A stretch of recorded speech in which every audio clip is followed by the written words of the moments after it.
The current edition of our tracker focuses on 4 questions that lie at the heart of current debates about a possible reversal of globalization. First, has the growth of global flows gone into reverse? Second, is geopolitical rivalry fracturing the world economy? Third, are international flows becoming more regional? And fourth, are countries diversifying their international flows? To answer the first question, whether the growth of global flows has gone into reverse, the depth dimension of our Global Connectedness Index examines international relative to domestic activity across 15 types of trade, capital, information, and people flows. If these trends go down, that means we are indeed seeing a reversal of the growth of international flows, with less of the world's activity happening across borders and more happening within countries. On the other hand, if we see these trends go up, that actually means more of the world's activity is crossing borders and globalization is advancing. Let's go straight to the tracker to see the latest results. Here's the trend for the trade part of the index, and what we see is that the share of global output that's traded internationally was at a record high level in 2022, and it remains very close to that record high level today. We had a very small decline in 2023, and we forecast no change in global trade intensity in 2024. So trade continues to be as important as it's ever been to the world economy. The capital part of our index, shown here in blue, reached a new record high level in 2023 and remains close to that record high today. Information flows, shown in purple, are far more globalized than trade and capital flows, and that aspect of globalization has been holding steady since 2021. People flows, on the other hand, are much less globalized. That's the green line near the bottom of the chart. And the globalization of people flows was hit hardest by the COVID pandemic. But it's coming back strongly. So none of our 4 flow types actually shows an ongoing trend of decline, no ongoing shifts from international to domestic activity. And so when we combine them into our overall globalization depth measure, we actually see that the world continues to be at a record high level of international relative to domestic activity. We reached the record high in 2022, and we remain very close to that record high level. Now, this record high level, though, is actually only 25% on a scale that runs from 0%, which would mean no flows cross national borders at all, up to 100%, which would mean that borders and distance have ceased to matter, and activity is just as likely to happen between countries as it is within countries. So the fact that our index is actually only at 25% means that we're still closer to a world of completely separate countries than we are to a completely globalized world, which has all kinds of implications, one of which is that there's still quite a bit of potential to continue growing international flows. Now, all of the detail that supports those summary level trends is right there in the tracker. So you can look at trends across all the individual types of flows that we measure, how those are shifting over time. You can look at trends in different parts of the world. For example, if you're interested in trade and you want to go beyond overall trade in goods and services, and you want to look at how it's different for goods versus services, you can just do that right here. So here, if we look at export intensity for goods only, we see that that's been roughly stable over the past decade at a level that's a bit below the all-time high set in 2008. On the other hand, for services trade intensity, it's an ongoing rising trend. Technological advances are making services more tradable, and more of the output of the service sector is ultimately being sold to customers in foreign countries. There's far more that would be interesting to look at in that chart, but we have much more to show on the rest of the tracker, so I'll go back to my 4 questions. So to summarize there, on that first question, whether the growth of globalization has gone into, growth of global flows has gone into reverse, the answer is an unequivocal no.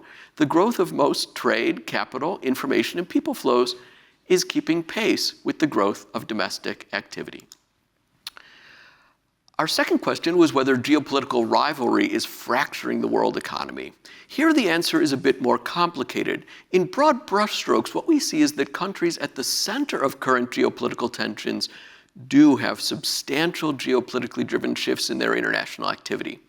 But around the rest of the world and in global perspective, these geopolitically driven shifts in international flows are still pretty small.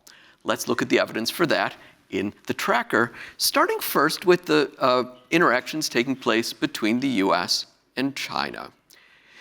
This graph shows the share of US flows that are to or from China and the share of China's flows that are to or from the US, comparing 2016 to 2024 year to date. The 2016 shares are the ones shown in the little circles on the chart, and the current shares are the ones shown in the bars. The fact that the bars don't extend as far to the right as the circles means that the share of flows crossing between these two countries has declined across almost all the areas that we measure here. On average, across the yellow bars, which is the US share of flows that are to or from China, that share has declined by 26% since 2016. And on the red bars, the share of China's flows that are to or from the US has fallen by 20% since 2016. So those are substantial declines in the shares of flows that are happening between the US and China, but I wouldn't actually call that a decoupling between the US and China, because these two countries are still connected by larger flows than almost every other pair of countries worldwide, and they actually had an unusually high level of connectedness before the recent declining trends began. To show you some of the evidence for that, let's look at trends for import shares using the next chart in the tracker. The yellow line on this chart shows the share of US imports that come from China, and the gray line shows the share of the rest of the world's imports that come from China. As you can see, not that long ago, the share of US imports coming from China was much higher than the share of the rest of the world's imports coming from China, and so far, it's only declined to roughly the same level. So the US continues to import roughly the same share of its goods from China as the rest of the world does. That's one of the reasons I wouldn't call it decoupling. Another that we don't show on this chart is that there's become a significant rise in indirect trade between the US and China. So more goods where content originates in China gets processed in other countries and ultimately makes its way to the US. So we wouldn't say there's decoupling between the US and China. If you want to see actually a good example of decoupling in our tracker, we could look at the share of imports going into the US and its close allies that come not from China, but rather from Russia. So if we change that little menu over there to Russia, you see the share of imports coming into the US and its close allies from Russia has collapsed almost to zero, while the share of the rest of the world's imports coming from Russia has increased. So that's what I would say is decoupling. Now, so far, we're looking at examples involving countries that are closely involved in current conflicts. You have US-China, you have Russia versus Western-oriented countries, but what about the rest of the world and how these developments look in global perspective? The next chart on the tracker gives us a view of that. I've got it set here to take all trade in goods around the world and to show the shares that take place first between the US and China, then between groups of countries that are closely allied with the US and China, between those groups of close allies and within those groups of close allies, and then how much of world trade happens with countries that are neither close allies of the US, nor are they close allies of China. And since there are a lot of different ways that people classify countries geopolitically, the tracker actually lets you choose among a variety of options. Here I'm using a classification of close allies that was developed by Capital Economics. US close allies in this classification include most of Europe, Canada, Australia, Japan, and other countries you'd generally expect to be kind of oriented toward the West. And then the close allies of China in this classification include Russia, Pakistan, and again, another group of countries that have close relationships with China. And so as I mentioned before, we're taking a look at all goods trade to see the composition of it. And so the shares shown in the chart sum to 100%. And so that I can annotate it and make the results even clearer, I'll present it actually using screenshots pasted into slides. The first observation that I have from this chart is that direct trade between the US and China is the purple line way at the bottom of the chart. The share of world trade that takes place directly between the US and China has fallen from 3.5% in 2016 to 2.6% over the first 7 months of 2024. That's a large percentage decline for the US-China trade lane, but it's actually just a 1 percentage point shift in global trade patterns. What about trade between rival blocs of close allies? The share of trade happening between close allies of the US and China and the rival bloc of close allies fell from 12.6% in 2016 to 10.5% so far this year. But a big part of that was actually the complete reorientation of Russia's trade since the full-scale invasion of Ukraine. The tracker has a menu to switch between whether you include Russia in the results or if you exclude it. If we switch the menu to excluding Russia, we see that the decline in the share of trade happening between rival blocs is actually just another 1 percentage point shift in global trade patterns, from 11.3% to 10.4%.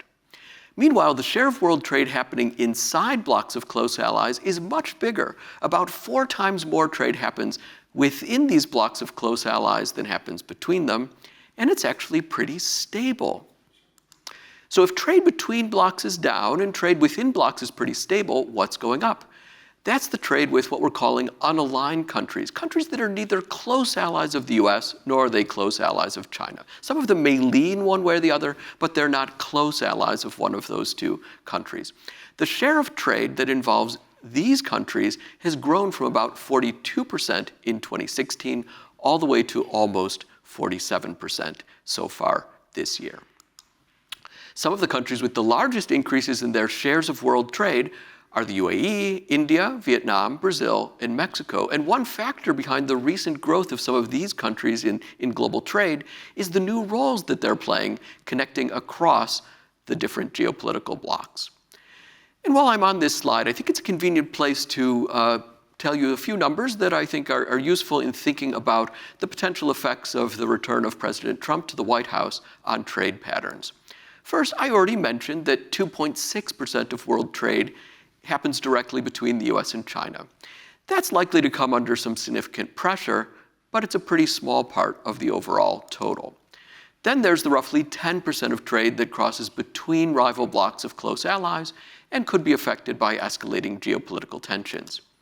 Finally, a few other numbers that are worth keeping in mind.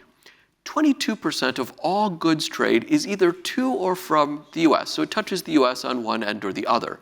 The US share of global exports is currently 9%, and the US share of global imports is 13%. So shifts in US tariff policy can affect a substantial amount of trade, but still the large majority of trade is not with the US, and it already happens between friendly countries.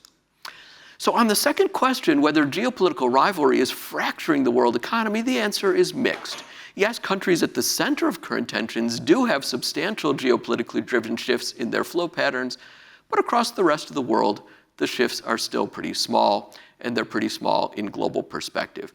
We're still very far away from a complete split of the world into separate geopolitical blocs, which is good news because a complete separation of trade between blocs has been shown in many studies to have the potential for severely negative economic consequences. Well, what about the third question? Are international flows becoming more regional? Let's go back to the tracker for an update on that. And let's focus here on trade because a lot of the interest in a potential increase in regionalization is about the interest in nearshoring in trade specifically. The yellow line on this chart shows the average distance in kilometers over which all trade happens around the world. And what we see is that's actually been on a rising trend. So trade has been happening over longer rather than shorter distances, the opposite of what you would expect if it was becoming more regional. In fact, the average distance over which countries trade hit a new record high over the first 7 months of this year of almost 5,000 kilometers. And given that, it's no surprise that the gray line, which shows the share of trade happening inside roughly continent-sized regions, has been declining. Over the first 7 months of this year, we had a new low value of 51.3%. So globally, we do not see a pattern of trade becoming more regional. Now, those of you who've been following our work for a while might remember that in our last report launch, I mentioned that North America was an exception to that pattern. That in North America, we were seeing, as the yellow line shows, trade happening over shorter distances, and as the gray line shows, more of North America's trade happening regionally. We see here in the tracker that over the first 7 months of this year, there was a slight reversal of that regionalization trend in North America. Of course, that's only 7 months of data. The tracker will allow us to keep monitoring whether that continues or not. So on the big questions that we answered here in terms of is trade becoming more regional or not, the answer is clearly not yet. There continues to be substantial interest in nearshoring, which could increase trade regionalization moving forward, but there's not currently an ongoing global shift to more regionalized trade patterns. On to the last question, whether countries are diversifying their international flows. This is a new topic that we just added to our research, and we can see the latest results in the tracker. The general pattern that we see looking overall across trade, capital, information, and people flows is that the diversification of countries' flows across origin and destination countries declined during the COVID pandemic and then went back up as international flow patterns became more normal again after the COVID pandemic. If we look specifically at trade, we did see an increase in the diversification of countries' trade patterns across origin and destination countries from 2016 up through 2022, but we see basically a stable level of diversification since 2022. And so that leads us to the conclusion on the fourth question that at least for now, we don't see major shifts ongoing in levels of diversification. And now that we have that in the tracker, we'll be able to monitor whether or not de-risking strategies ultimately lead to more diversified patterns of international flows moving forward. And so when we look across the answers to all four questions, our main conclusion is that international flows continue to be highly resilient. They continue to grow roughly in line with domestic activity. Geopolitically driven fracturing or fragmentation of international flows is still pretty limited, mainly concentrated in countries at the center of current tensions, and there are no ongoing global trends toward higher levels of regionalization or diversification. And as we look to current debates about what might happen moving forward, I think it's important to recognize that that resilience took place against the backdrop of shock after shock after shock. Here I've put up, again, our overall global connectedness depth trend and mentioned a series of shocks, one after another, and every one of them led to predictions that globalization was going to go into reverse. It hasn't happened yet. There's no guarantee this resilience will continue, but recent trends suggest that we should be cautious about predictions that globalization will go into reverse. And of course, we'll keep tracking the data to see how the future develops. With that, I'll conclude and invite all of you to dig into the data in the DHL Global Connectedness Tracker, and I look forward to answering your questions. Thank you very much.